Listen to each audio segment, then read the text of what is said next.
यत्र नार्यस्तु पूज्यते रमन्ते तत्र देवता અર્થાત નારીનું જ્યાં પૂજા કરવામાં આવે છે, નારીનું જ્યાં સન્માન કરવામાં આવે છે, ત્યાં સદાય સર્વ દેવતાનો વાસ રહે છે.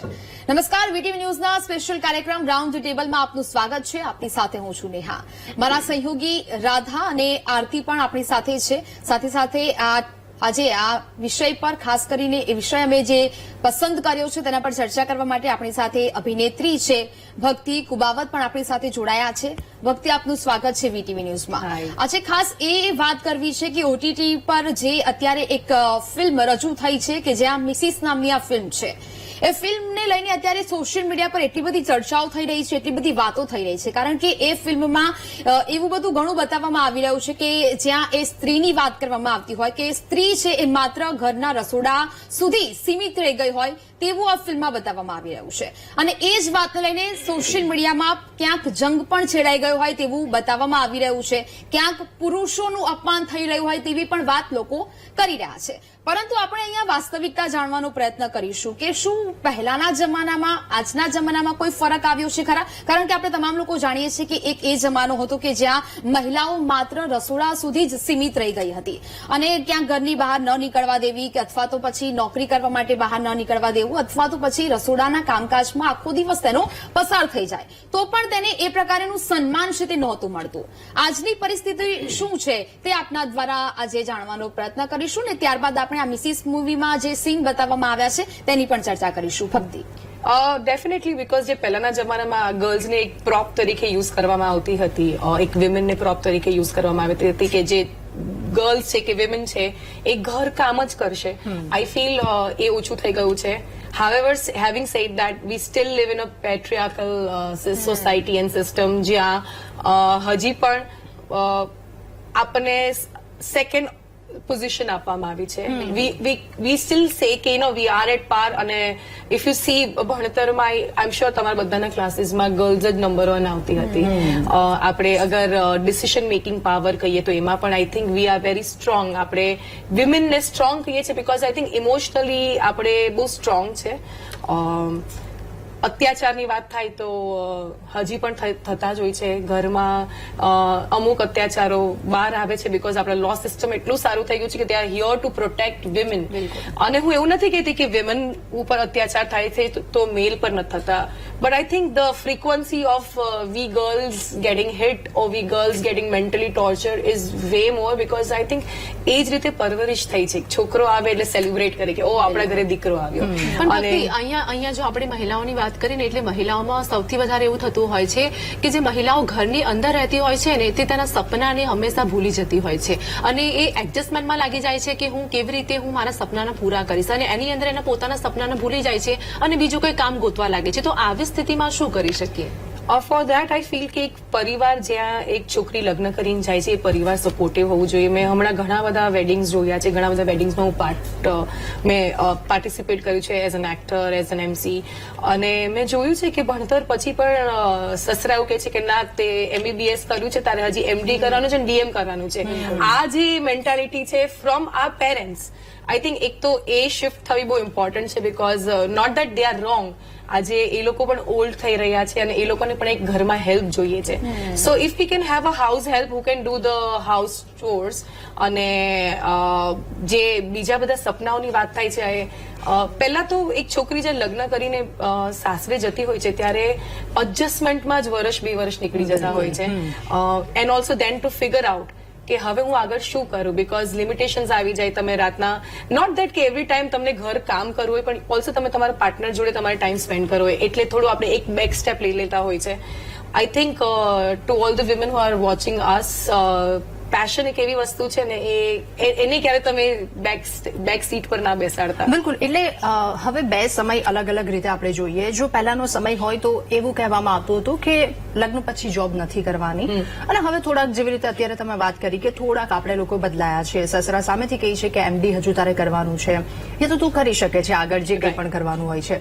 પણ હજુ ક્યાંક એવી ઓર્થોડોક્સ મેન્ટાલિટી છે કે બહુ અગર જાય चांद तक जाए लेकिन चाय बना के जाए. બિલકુલ આઈ ટોટલી અગ્રી કે આઈ ડોન્ટ નો એક સેડિસ્ટિક પ્લેઝર મળતું હોય છે specially sadly the mother in law ને કે બહાર તમે ગમે તેટલા મોટા સ્ટાર હોય પણ અંદર ઘરે તમારે વાળવું તો પડશે, ચાય તો બનાવવી જ પડશે. પ્રેમથી અગર કોઈ પૂછે છે તો એક ચાય શું આપણે બધું આપી દઈએ. પણ આઈ થિંક એ મેન્ટાલિટી મને તો એવું જ લાગે છે કે વિમેન ના જે ક્લેશ છે ને those clashes are way bigger in the house than men. આજે આપણે સેફટીની વાત કરીએ તો why are we talking about mental health safety, જે એકચ્યુઅલી બધી છોકરીઓ બધી વિમેન જે લગ્ન કરીને જાય છે ક્યાંક એ મેન્ટલી ટોર્ચર થતી જ હોય છે. ઘણીવાર હસબન્ડ જોડે ડિસ્કસ કરે છે અને ઘણીવાર એ પણ ડિસ્કશન કરવાનું એટલે ઓછું કરે છે બીકોઝ એને પણ ખબર છે કે એમનો પાર્ટનર અને એમના પેરેન્ટ્સનું સેન્ડવિચ હંમેશા થતું હોય છે. But here comes a very important place four specially your partner because I think balance રાખવું ફેમિલીને એ એક મેનનું કામ છે. આજે girls we all are very emotional, કદાચ નાની નાની વાતોને પણ આપણે મોટી કરી દેતા હોય છે. એમાં આઈ એમ નોટ જસ્ટ સેઇંગ કે મધર ઇન લો નો જ ફોલ્ટ હોય. આજકાલની છોકરીઓ પણ ડિફરન્ટ માઇન્ડસેટ સાથે લગ્ન કરીને જતી હોય છે. હેવિંગ સેડ દેટ ઘરકામ એ આપણે મેન પાસેથી એક્સપેક્ટ નથી કરતા કે આપણને એક ચાયનો ગ્લાસ કે બ્રેકફાસ્ટ ઓન બેડ બનાવે. તો એ એક્સપેક્ટેશન આઈ થિંક એ છોકરી જે લગ્ન કરીને આવે છે એની પાસે એ પણ ના હોવી જોઈએ બીકોઝ એમને એમના મમ્મી પપ્પાના ઘરે કઈ કામ નથી કર્યું. તો તમને જો એટલું જ જરૂરિયાત હોય તો let's keep a house. Okay ભક્તિ, એટલે અહીંયા એક વાત એ પણ હું ઉમેરવા માંગુ છું કે જે પ્રકારે આ મિસિસ મૂવીમાં બતાવવામાં આવ્યું છે કે ગમે તેટલું એ કામ કરીને આપે છે, સવારે 4 વાગ્યાનું અલાર્મ લગાવીને ઉઠે છે અને ત્યારબાદ ઘરના તમામ કામ પતાવે છે, છતાં પણ એને ક્યાંક સન્માન નથી આપવામાં આવતું. સારા સારા નાસ્તા પણ એ બનાવી આપે છે પરંતુ ક્યાંક ને ક્યાંક એક ખામી એનામાં શોધવામાં આવતી હોય છે. અત્યારના જમાનાની આપણે જો વાત કરી રહ્યા હોય તો આ સદીમાં આપણે જીવી રહ્યા છે, શું અત્યારની મહિલાઓ પણ આ બધું સહન કરી રહી છે ખરા? કારણ કે આજની મહિલા જે ચાંદ સુધી પહોંચી હોય અને એ મહિલાઓ જોડે જો આ પ્રકારનું વર્તન થાય તો પછી આજની મહિલાઓ આ બધું ચલાવી લે છે ખરા? કારણ કે એ મૂવીમાં જે બતાવવામાં આવ્યું છે જ્યારે તે મેરેજ કરીને તે સામેવાળાના ઘરે જાય છે ત્યારે એને સારી રીતે રાખવામાં આવે છે અથવા તો દીકરીનું સન્માન, દીકરીનું નામ આપવામાં આવે છે કે અમારા ઘરમાં વહુ નહીં પણ દીકરી આવી છે. ખરેખર એને દીકરી જેવું રાખવામાં આવે છે ખરા? આ એક મૂવીની વાત નથી, આપણા તમામ લોકોના ઘરની વાત છે. આઈ ડોન્ટ વોન્ટ ટુ લાય એન્ડ હેન્સ મને સાચું બોલવું છે કે ના, દીકરી દીકરીના જગ્યાએ અને વહુ વહુની જગ્યાએ. Things are changing. I'm not saying that things are not changing. There is definitely an age gap. અને જે આપણા મમ્મી પપ્પા અને આપણા સાસુ સસરા જયારે યંગ હતા એ ટાઈમથી લઈને અત્યાર સુધી ઘણા ચેન્જીસ આવ્યા છે. From no phone time to no women working to like women being the CEOs. એટલે people right now are taking stand. એટલે તમે અત્યારના જોવો છો કે અગર ફાવતું નથી તો સેપરેશન્સ પણ એટલા વધી ગયા છે બીકોઝ આઈ ફીલ કે આજે ઘરમાં શાંતિ નહીં હોય તો તમે આગળ કઈ રીતે તમે વધી શકશો. અને I think mental stability, mental health is very important.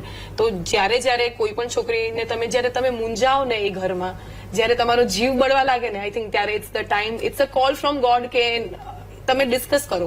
I am against divorce but જો તમે હેલ્ધી ડિસ્કશન તમારા હસબન્ડ જોડે કે તમારા જે ફ્રેન્ડ્સ છે કે તમારા ઇનલોસ છે એની જોડે હેલ્ધી ડિસ્કશન કરો, એ રીતે કરો કે એમનું માન પણ ગવાય નહીં. આજે આપણા પણ વડીલ છે, આપણા સાસુ સસરા મા બાપ જે પણ છે, એમના રિસ્પેક્ટને ધ્યાન રાખીને તમે હેલ્ધી ડિસ્કશન કરશો ને તો ક્યાંક ને ક્યાંક રસ્તો મળી જ જાય છે.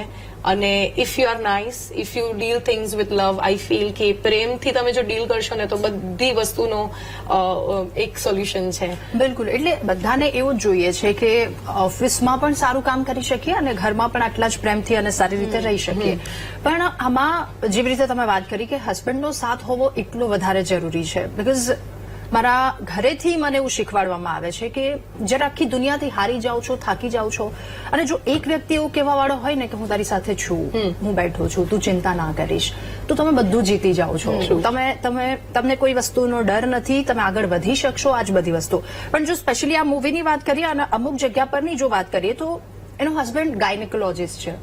હવે આટલું બધું ભણવા છતાં પણ જો એવું વિચારતો હોય કે એનામાં સ્પેશિયલી વાત કરવામાં આવી હોય કે હું તારી સાથે કેમ આટલી બધી નજીક આવી શકું, તારામાંથી તો રસોઈની સ્મેલ આવે છે, આટલી ખરાબ વસ્તુ તમે જ છો કે જેની પાસે કામ કરાવો છો, તમે જ ઈચ્છો છો કે 24 કલાક રસોડામાં રહે, 4 દિવાલની વચ્ચે રહે, અને તમે જ ઈચ્છો છો કે એ વ્યક્તિ આવી હોય, તો ત્યાં મેન્ટલ સપોર્ટની ખૂબ વધારે જરૂર છે.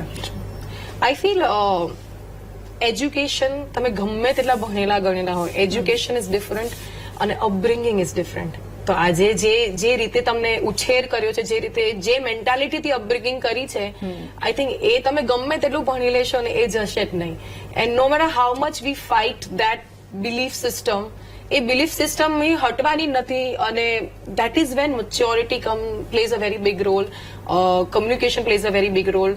And such statements, I think disrespect પહેલા તો છે ને શબ્દોથી જ થાય છે. અને તમે જો ત્યાં એ શબ્દોથી ડિસરિસ્પેક્ટ ને બંધ નહીં કરો તો એ વધવાનું જ છે. ધીરે ધીરે ગાળો આવશે, ધીરે ધીરે મારપીટ આવશે, ધીરે ધીરે એવું આવશે કે એનો અલ્ટિમેટલી તો એ છોકરી જ ફસાય છે. બીકોઝ એ એના મા બાપના ઘરને છોડીને બીજાના ઘરે જાય છે. કોઈને ઘરમાં ઝઘડા કરવા હોતા નથી, રાઈટ? બધાના વિચાર શક્તિઓ, બધાની મેન્ટાલિટી ડિફરન્ટ હોય છે, અને એ મેન્ટાલિટીને બેલેન્સ કરવાનું છે. આજે બે ઇન્ડિવિજ્યુઅલ તો એક થતા જ હોય છે, પણ છોકરીએ તો એની સાથે રહેતા 5 વ્યક્તિઓને પણ એના મેન્ટાલિટી સાથે મેચ કરવાનું છે, એમના ટાઈમ ટેબલ સાથે મેચ કરવાનું છે. એટલે from my mother I think one thing I have learnt is કે નો મેટર વોટ હેપન્સ, હસતા હસતા કામ કરશો, એ એનર્જી, જે એ વાઇબ તમે આપશો ને એ જ તમને પાછી મળશે.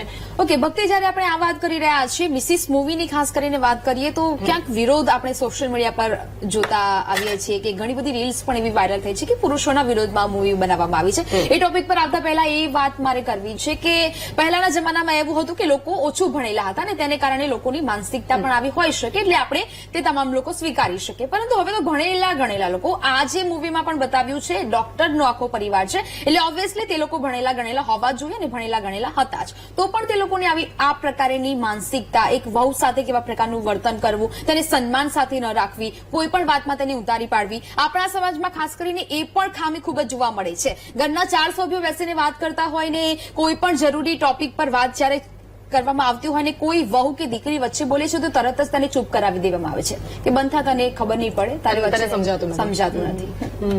આઈ થિંક લાઈક હું પહેલા પણ એ જ કહું છું કે તમે ગમે તેટલા ભણેલા ગણ્યા હો છો, આઈ હેવ સીન ફેમિલીઝ કે એમાં બધા જ લોકો એજ્યુકેટેડ છે, બધા જ લોકો ભણેલા છે, છતાં એક તો જયારે ન્યૂ મેમ્બર આવે છે ને ત્યારે એને એક ઓલું કોમ્પિટિટિવ સ્પિરિટ આવી જાય છે.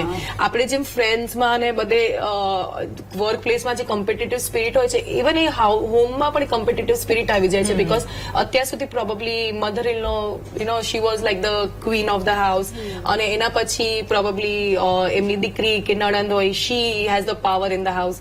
જ્યારે નણંદ લગ્ન કરીને પણ જતી રહી છે, પણ she still consistently has interference and power in the house, which is not wrong, but not to an extent કે તમે એક નવા વ્યક્તિ આવે છે એને તમે કોન્સ્ટન્ટલી ખરાબ ફીલ કરાવ્યા કરો. અને આ કન્સિસ્ટન્સી જે સારા બિહેવિયરની છે ને એ છેક સુધી રહેવી જોઈએ, ના કે એક વર્ષ તમે વર્તન કર્યું અને પછી સેકન્ડ કે થર્ડ વર્ષથી તમે કન્સિસ્ટન્ટલી એમનું ઇન્સલ્ટ કર્યા કરો. અને ઇન્સલ્ટ એટલે ચા તને તો કઈ ખબર નથી, તને તો આવડતું નથી, તને શું સમજાય, તમારા ઘરમાં થોડું આવું હતું, આવા સંસ્કાર, અહીંયાથી આ વાતો ચાલુ થાય ટુ ગાડાગાડી અને ટુ પ્રોબેબલી મારપીટ. અને આઈ નો કે ઘણા બધા વ્યક્તિ, આપણા જે કેસીસ જેટલા પણ બન્યા છે પોલીસ પર, જેમાં આપણે ફિઝિકલ વાયલન્સ, ડોમેસ્ટિક વાયલન્સની વાત થતી હોય છે, આઈ એમ શ્યોર ક્યાંક ને ક્યાંક બધી છોકરીઓએ ડોમેસ્ટિક વાયલન્સ એક વાર તો સહન કર્યું જ હશે. And it is there choice કે એમને એ ડોમેસ્ટિક વાયલન્સ પછીથી છોકરાને ત્યારે રિયલાઇઝ થાય કે પછી એ જે રિલેશન છે એ ડેફિનેટલી બેટર તો થવાનું જ નથી, બટ કોક એ રીતે રહે કે હવે મારા છોકરા થઈ ગયા છે, હવે આટલા વર્ષો કાઢી ગયા છે, હવે મારી લાઈફ પતી ગઈ છે. એવું વધારે થતું હોય છે. કાં તો સમાજમાં લોકો શું કહેશે, હું પાછી ઘરે આવી તો મા બાપને કઈ રીતે કહેશે. અને આ જે ડર છે ને એ ડર કાઢવાનો છે સર્વપ્રથમ, કે જો ઘરમાં even if it is mental abuse તો પણ you have two walk out, because that is not why you were born. on this એટલે ભક્તિ મારું તો અહીંયા એ જ માનવું છે કે જ્યારે તમારા સેલ્ફ રિસ્પેક્ટ પર રાધા વાત આવે ને ત્યારે તમારે કોઈ પણ હોય પછી તમારે અવાજ ઉઠાવવો જ બિલકુલ પડશે. તમારે એકવાર બોલવું પડે. તમે પહેલા પ્રેમથી વાત કરી શકો, પછી તમે થોડુંક આગળ વધી શકો. જો ન માને તો અને ના કહેવું બહુ ઇમ્પોર્ટન્ટ છે, બીકોઝ તમે એ ડ્રો લાઈન નહીં કરો તો એ ક્યારેક ક્રોસ થઈ જશે. કોઈક વાર છોકરીથી પણ થતી હોય છે, કોઈક વાર છોકરાથી પણ થતી હોય છે, પણ એ ક્યારે ક્રોસ થઈ જાય અને it is not a safe space mentally કે physically for any girl to stay in that house. I think આવું જ્યારે થાય ત્યારે તમારે કોઈ પણ ભય વગર, કોઈ પણ ડર વગર તમારે નીકળી જવું જોઈએ. I am not saying you should not save your marriage. I think બધા 20 પ્રયત્નો કરતા હશે, એના પછી જ બહાર નીકળતા હશે. બટ અગર આવી સિચ્યુએશન હોય ને તમને અગર ઘૂંટણ થતી હોય ઘરમાં, તો I think it's not fair to stay for you. In fact મારી મોમની એક ફ્રેન્ડને હું મળી હતી અને એમને કહ્યું હતું કે Bhakti I am not married for certain reasons, અને હું 60 વર્ષની છું, હું હવે લગ્ન કરું છું. એન્ડ હર ગોલ વોઝ કે મારે કોઈ ભય નથી, મારે કોઈ બેન નથી, તો મારા મા બાપને હું સાચવવા માટે હું કેમ છોકરા નથી બની શકતી. બિલકુલ. અને જયારે મારે લગ્ન કરવા હતા ત્યારે મારા મોમ ડેડની હેલ્થ સારી નથી, ત્યારે મેં એ વ્યક્તિને કીધું હતું કે તમે અહીંયા આવી જાઓ. એમને માન્યું નહીં, તો I also didn't get married. So sometimes it's about લગ્ન કેમ કરીએ છીએ આજે આપણે ખુશ રહેવા માટે એક પાર્ટનર આપણા લાઈફમાં તો ખૂબ જ સારું થાય છે. Partner in crime, partner in everything, support system, એક સપોર્ટ સિસ્ટમ તમને તમારા સપનાને પંખ આપી શકે. અને એમના જયારે પેરેન્ટ્સ હોય અને સારા પેરેન્ટ્સ હોય છે ત્યારે તો આઈ થિંક તમને ઘર અમુક સારા પેરેન્ટ્સ ને લીધે તમારે ઘરનું ધ્યાન નથી રાખવું પડતું કે બેટા તું જા, બહાર જા, કામ કર અને સરસ રાતે આપણે જમીએ. તમારા બાળકો ક્યાં મોટા થઈ જાય છે એ પણ ખબર નથી નથી પડતી. પડતી. જો જોઈન્ટ ફેમિલીમાં હોય અને સારું ફેમિલી હોય તો પાર્ટનર સપોર્ટિવ હોય એટલે બધું. પણ ના ઘણી વખત એવું થતું હોય છે કે તમે અત્યારે વાત કરીને કે એવો એક પાર્ટનર હોવો જોઈએ કે જે આપણા સપનાને પાંખો આવે, પરંતુ ક્યાંક ઘણા ઘર મેં એ પણ જોયેલા છે કે જ્યાં લોકોના સપનાની પાંખો છે તે કાપી નાખવામાં આવે છે. એ selfish આ ન નથી. થવું જોઈએ, કારણ કે ઘણી વખત એવું થતું હોય છે. આ મૂવીમાં પણ મેં ખાસ નોટિસ કર્યું છે કે એવું કહેવામાં આવે છે કે તારા જયારે પણ એ વહુ હોય છે ઘરની, એ જયારે બહાર જોબ કરવાની વાત કરતી હોય છે ત્યારે એવું કહે છે કે તારી સાસુ પણ પીએચડી કરેલી છે, છતાં પણ એને સૌથી પહેલી પ્રાયોરિટી છે તે મને આપી ને પછી એના દીકરાને. તો શું એવું થઈ શકે કે આપણા હસબન્ડને અને અથવા આપણા દીકરાને પ્રાયોરિટી આપવા માટે આપણે આપણા સપનાઓને ભૂલી જવા પડે? આઈ થિંક જયારે બાળકો થતા હોય છે ત્યારે આપણા મમ્મી પપ્પાએ પણ, મમ્મીએ સ્પેશિયલી બધા જ સપનાઓ એમના પાછળ જ મૂક્યા છે. બટ આઈ ફીલ કે ટાઈમ ઇઝ ચેન્જિંગ, જ્યાં હવે લોકોને એટલો બધો અવેરનેસ છે કે છોકરા મોટા કરવાનું જ ખાલી એક સ્ત્રીનું કામ નથી, સાથે સાથે એમના સપનાઓને પણ તમે પામી શકો છો, એને સાકાર કરી શકો છો. It all comes from within. એટલે I think a girl has to pull up her socks, buckle up and make her presence felt in a way ki you are not disrespecting the partner's parents, because મને એવું લાગે છે કે આજે ગમે તેટલું સાચું હોય કે ખોટું હોય સામે જવાબ ના આપવો જોઈએ. એ આ મારા રૂલ્સ છે. અને મારી પણ એટલો જ પ્રયત્ન રહ્યો છે કે કોઈને પણ હું સામે જવાબ ના આપું, કોઈનો જીવ કેમ બાળવો. આઈ થિંક એ રીતે આગળ વધીએ અને જ્યાં ખોટું થતું હોય ત્યાં take a stand, because taking a stand is the most difficult but the most important thing for your self and for your parents. આજે તમે વિચારો કે તમારા મા બાપ હોય છે, તમારા લગ્ન થઈ ગયા અને તમે આ જ પરિસ્થિતિમાં હો જ્યાં તમે યુ આર નોટ રિસ્પેક્ટેડ, તમારા પેરેન્ટ્સનો કેટલો જીવ બળતો હશે. બિલકુલ. અને બીજી એક વસ્તુ કે આપણે લોકોએ make a boundaries, do not cross it. એ આપણે પણ નહીં અને સામેવાળાને પણ નહીં કે આટલી બાઉન્ડરીઝ તારે પણ ક્રોસ નથી કરવાની મને લઈને. બીજી એક વસ્તુ કે જ્યારે આવી રીતે મિસિસને લઈને જે એક મૂવી આવ્યું છે તો સ્વાભાવિક છે કે ક્યાંક મેલ કમ્યુનિટીને થોડુંક એવું લાગતું હોય છે યાર આ તો બહુ જ વધારે થઈ ગયું, અને એમાં મૂવી રિવ્યુ થઈ જતા હોય છે. તો હા, સ્વાભાવિક છે કે બધી જ જગ્યાએ આવી વસ્તુ નથી હોતી, પણ હું માનું છું કે ચલો સારું છે પણ સાથે ખરાબ પણ છે. ખરાબને લઈને થોડાક પગલાં લેવાની જરૂર છે, પણ સારું છે એને પણ થોડીક વાત કરી. મોસ્ટલી બધી જગ્યાએ હોય જ છે. લોકો આવીને બહાર બોલતા નથી, બટ અગર મિડલ ક્લાસ હોય, લોઅર મિડલ ક્લાસ હોય, અપર ક્લાસ હોય, every વિમન has faced mental abuse and many of them physical abuse. તો આ ફિલ્મ શું છે જે સોસાયટીમાં ચાલી રહ્યું છે એનું એક વર્ઝન છે, રાઈટ? મારી વિટામિન સી મેં જે ફિલ્મ કરી હતી એમાં બોયઝ પોઈન્ટ ઓફ વ્યૂ હતું કે એક ગર્લફ્રેન્ડ હોવાનો કેટલો માથાનો દુખાવો છે. તો ત્યારે આટલા ફિલ્મ રિવ્યુઝ નતા આવ્યા કે વેરેન ના, એટલે આ મૂવીમાં એવું પણ લોકો કહી રહ્યા છે કે અહીંયા પુરુષ વિરોધી મૂવી બનાવવામાં હા, આવી છે. એવું કમેન્ટમાં પણ આપણે જોયું છે. But don't you think making a film is it's a very creative thing? આજે આપણે મેન ને સુપરમેન અને બેટમેન બનાવી દઈએ છીએ. હા. તો it is just a creative space અને not every house, not every house is like this. I've been part of such amazing family. મારા પેરેન્ટ્સ આટલા અને મારા ભાઈ ભાભીને આટલા કેટલા 15 વર્ષ થઈ ગયા છે of dating and getting married. They have a son. મને યાદ છે કે મારા મમ્મી જયારે લંડન જાય ત્યારે સવારનો બ્રેકફાસ્ટ એ બનાવે, બપોરનું જમવાનું એ બનાવે, રાતનું એ બનાવે, છોકરાને ધ્યાન રાખે. For them I think it is Joy to be with the family and to be with their grandchildren.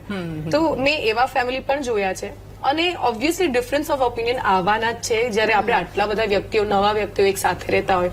But એમાં બધાની રિસ્પોન્સિબિલિટી છે કે એક એન્વાયરમેન્ટને કઈ રીતે હેલ્ધી રાખવું. એમાં વહુની રિસ્પોન્સિબિલિટી છે કે એનો એક ડિગ્નિટી અને એક રિસ્પેક્ટ લેવલ એના મોમ ડેડ સાથે રાખવાની. સાસુમાની રિસ્પોન્સિબિલિટી એ છે કે એ જે ધીરે ધીરે એક છોકરી ઘડાય છે તમારા રીત રિવાજમાં, તો એમને સમય આપો. એક મહિનામાં કે વર્ષમાં કોઈ બદલાઈ નથી જવાનું. તો એ સમય સમજવાનો આપો. બિલકુલ, એ સમય તો સૌ કોઈને જોઈએ. હવે મને એક સવાલ બધાની પાસેથી એનો જવાબ જોઈએ છે કે જેનો જવાબ હું પણ આપીશ કે ચલો આ બધી જ વસ્તુ, આ બધા જ પ્રોબ્લેમ આવે છે મેરેજ કર્યા પછી, પણ પહેલી જવાબદારી એક સ્ત્રીની બને છે. જો મારું સપનું છે તો એ મારા સપના માટે મારે પોતે જ અવાજ ઉઠાવવો પડશે, નહીં કે બીજા કોઈ લોકો. અથવા તો એ સપનામાં જો અડચણ આવે છે તો એને સોલ્વ મારે જ કરવી પડશે. આ મારું પોતાનું માનવું છે. પછી બીજા લોકોનો સાથ મળે છે કે નથી મળતો, થોડુંક મને રેબેલ થવું પડશે એના માટે, તો ઇટ્સ ઓકે, હું કરીશ. પણ જો હું જેવું માનીને બેસી ગઈ કે ઇટ્સ ઓકે, આ સપનું હતું, હવે થવાનું છે, કરીશું, તો આ બધું ક્યાંક પહેલી ભૂલ આપણી છે.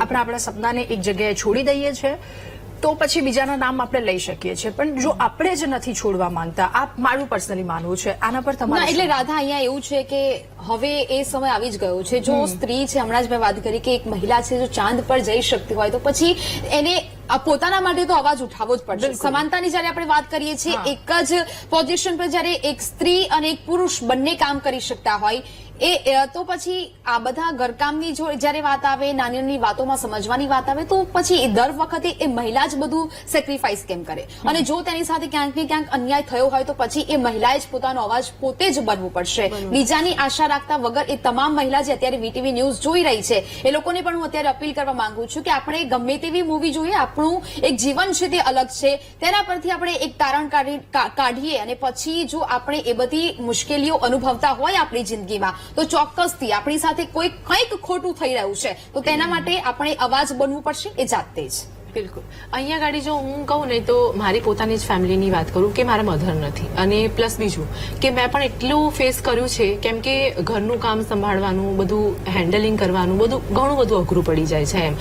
પણ એ મનથી એ કામ નિર્ણય લઈ લીધો હતો કે ના ભાઈ કરવાનું છે એટલે કરવાનું જ છે. એટલે મારે તો મહિલાઓને એટલું જ કહેવું છે કે પછી કે તમે એક નિર્ણય લઈ લો કે ના મારે આ કામ કરવું જ છે અને હું કરીને બતાવીશ, તો જ તમે આગળ વધી શકશો. પરંતુ જો તમે ઘરના ફેમિલીની અંદર જો એમ જ તમે જો રહી ગયા તો તમે પછી ક્યારે બહાર નહીં નીકળી શકો.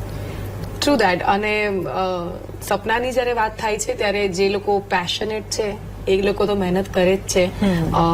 Also you have to be forgiving to your own self, because sometimes આપણા સપનાઓ પણ બહુ જ મોટા હોય છે, રિસ્પોન્સિબિલિટીઝ પણ ઘણી બધી વધારે આવી જતી હોય છે, સંજોગો એવા હોય છે કે એટલું બધું થઈ જતું હોય છે કે આપણે એમાંથી રસ્તો કાઢતા કાઢતા જ ક્યાંક સપના ક્યાં ગયા એ જ ભૂલી જતા હોય છે. એન્ડ આઈ ફીલ કે વી ઓલ આર હ્યુમન્સ. આજે એ મેન્ટાલિટી રાખશો, be like be easy on yourself. આપણે બહુ જ બધી ટેન્શનો લઈ લેતા હોય છે, તમારી પ્રોબ્લેમ, તમારી બધાની પ્રોબ્લેમ્સ એક પ્રોબ્લેમ થઈ જતી હોય છે. I think emotionally somewhere we are little imbalance because આપણે બધા બહુ જ ઇમોશનલ છે, લાઈક ગર્લ્સ ઓકે ભક્તિ, હવે એક લાસ્ટ ક્વેશ્ચન અહીંયા હું આપને કરું છું, સમય સમયનો પણ આપણી પાસે Yes. અભાવ છે. આપને લાગી રહ્યું છે કે આ મૂવીમાં જે બતાવવામાં આવ્યું છે લાસ્ટમાં એણે જે સ્ટેન્ડ લીધું પોતાના માટે, પોતાના સપના પૂરા કરવા માટે, એક ડાન્સર હતી એ અને તેના ડાન્સ ક્લાસ ફરીથી જોઈન કરવા માટે તેને એક સ્ટેપ લીધું કે તેને છૂટાછેડા ડિવોર્સ માંગી લીધા તેના હસબન્ડ પાસે. તો શું હવે દરેક મહિલા સાથે જો અન્યાય થતો હોય તે અવાજ નથી ઉઠાવી શકતી તો લાસ્ટમાં આ પગલું ભરવું તેના માટે જરૂરી છે ખરા? આઈ સ્ટીલ ફીલ કે તમે જો મનાવીને જે વસ્તુ કરી શકતા હોય તો બીકોઝ અત્યારના જમાનામાં બહુ ઇઝી થઈ ગયું છે કે oh let's have a divorce or let's આપણે અને કુલ પણ થઈ ગયું છે. અને ઇટ્સ કુલ અને I still feel it's not cool. તમે જે વ્યક્તિ જોડે પહેલી વાર જેમની જોડે લગ્ન કર્યો પ્રેમ કર્યો આઈ થિંક એ ફરી થવાનું નથી. અને I feel we should take an example from our parents જે લોકોએ આટલા વર્ષો લગ્ન ટકાઈને રાખ્યા છે. અને આઈ એમ નોટ સેઇંગ કે તમે મૂંઝવાતા હો ને તમને ઘૂંટણ થતો હોય તો તમે સ્ટીલ કન્ટિન્યુ કરો, ફિઝિકલ મેન્ટલ અબ્યુઝ હોય તો તમે નીકળી જ જાઓ, બટ લગ્નને સાચવવું એ એટલું ઇમ્પોર્ટન્ટ છે, પરિવારને સાચવવું એ એટલું ઇમ્પોર્ટન્ટ છે. અને અમુક ટાઈમ પછી આપણને પણ મેટર્નલ ઇન્સ્ટિક્ટ આવી જતી હોય છે કે હવે કામ નથી કરવું, મને બાળકો જોઈએ છે, મને મારી ફેમિલીને આગળ વધારવું છે. That is also part of our responsibility. આપણે જે રીતે કરિયરને પણ ઇમ્પોર્ટન્સ આપતા હોય છે, આઈ ફીલ કે આજે પરિવારને આગળ લઈ જવો એ ખાલી આપણા હાથમાં છે. We have that boon of creating a baby, creating a life. તો આઈ થિંક આપણે એને પણ ના ભૂલવું જોઈએ. અને સાથે સાથે સપના ક્યાં ભાગી જવાના છે, તો you should always support that. Okay, ભક્તિ અમારી સાથે જોડાયા તે બદલ આપનો ખૂબ ખૂબ આભાર. અને આ બધી જ વાતો થઈ. થેન્ક યુ સો મચ અમારી સાથે આ વાતો કરવા બદલ. અને બધી જ સ્ત્રીઓને હવે એક વાત અહીંયા નીકળીને આવે છે કે તમારા સપના છે, તમારી પાંખ છે, તો એ પહેલી જવાબદારી તમારી છે, પછી બીજા બધાની, અને પછી આપણે દોષનો ટોપલો બીજા ઉપર ઢોળીશું. પણ પહેલી જવાબદારી આપણી છે એ સપના પૂરા કરવા માટે પણ અને એ સપના માટે લડવા માટે પણ. કારણ કે જ્યારે આપણે ગાર્ગી, અપાલા, લોપામુદ્રાની વાત કરીએ, ત્યારના સમાજની વાત કરીએ, તો એક ખીલતો સમાજ, એ ચારેય તરફ આગળ સમાજ, અને ત્યારબાદની એક માનસિકતા આવી ગઈ ઘરની ચાર દિવાલો વચ્ચે બસ સ્ત્રીઓ રહેશે, એ ફૂંકણીથી ચૂલા કરશે. અને એ માનસિકતા પછી આપણે ગુલામીની માનસિકતામાં રહી ગયા. એ અંગ્રેજો આવ્યા એ સમયની હું વાત કરી રહી છું. એટલે બંને સમય અલગ અલગ જોયો. ફરી એકવાર આપણે આગળ વધ્યા છીએ આપણા સપનાની પાંખ લઈને. તો તમામ સ્ત્રીઓને મારી એ જ અપીલ છે કે તમારા સપના તમારી જવાબદારી છે. એના માટે બોલવું, એના માટે લડવું એ બધી જ આપણી જવાબદારી છે. અને અત્યારે તો સમય પણ એવો થઈ ગયો છે જે આપણી સાથે છે, અને લોકો પણ ઘણા બધા એવા છે જે આપણી સાથે છે. રાઉન્ડ ધ ટેબલમાં હાલ બસ આટલું જ. એક નવા ટોપિકની સાથે આવતા સન્ડે ફરી મળીશું. હાલ અમને આપશો રજા. નમસ્કાર.